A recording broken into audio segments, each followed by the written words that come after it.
Turkey has had, and there's really little other way of putting it, Eve, has had a Kurdish problem for a while now. It's living in a parallel universe when it comes to its perception of these Kurdish militias versus how the U.S. and members of the U.S.-led coalition see the Kurds.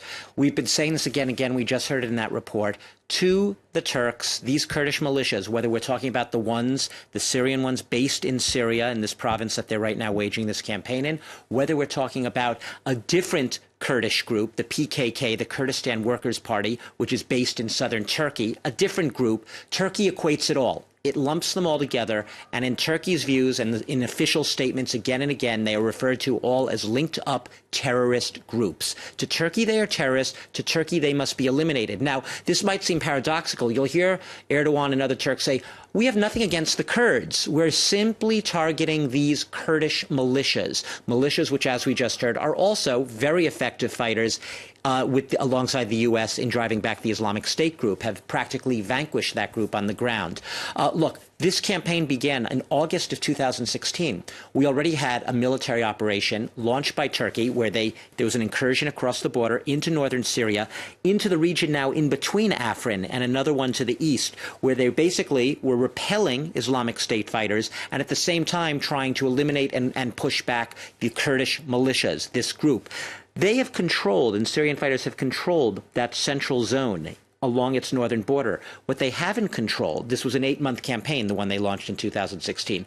What had eluded their grasp was to the west and to the east, the west being the Afrin area, and then Manbij, which is to the east, which is now most likely going to be the target of the next Turkish military offensive. What does Turkey want to do? Simple. They just want to get back control by pushing back these Kurdish militias of that entire northern strip. They want a contiguous area of their own control. But of course, in the war in Syria, we've seen Turkey align themselves with the rebels against Assad and indeed against Russia. So surely this will have an effect. Look, you know, how can you make an already almost impossibly complicated situation even more complicated and even harder to figure out and discern? We know that Turkey spoke to Russia last week. Turkish military and intelligence officials flew on a lightning-quick mission to Moscow, consulting with the high Russian military brass. Can we do this? They needed Russia's blessing because, A, Russia had troops actually on the ground in that enclave that the Turkish offensive is now taking place in. Plus, the Russians control the skies, essentially over that entire region where the Turkish planes were bombing on were striking on Saturday. They needed Russia's blessing. Did they get it? Well, what we know is whatever the Russians said, yay or nay, go ahead and do this. We did see the Russians say that they were pulling back their troops from that region, pulling them out of that area, and it seems at least that they've given a sort of implicit green light. Why are they doing this? Perhaps Russia's playing a double game here by giving Turkey the green light to go ahead and do what they need to do. Do it quickly, though, Turkey. We're not going to let you keep going, doing this for weeks and months.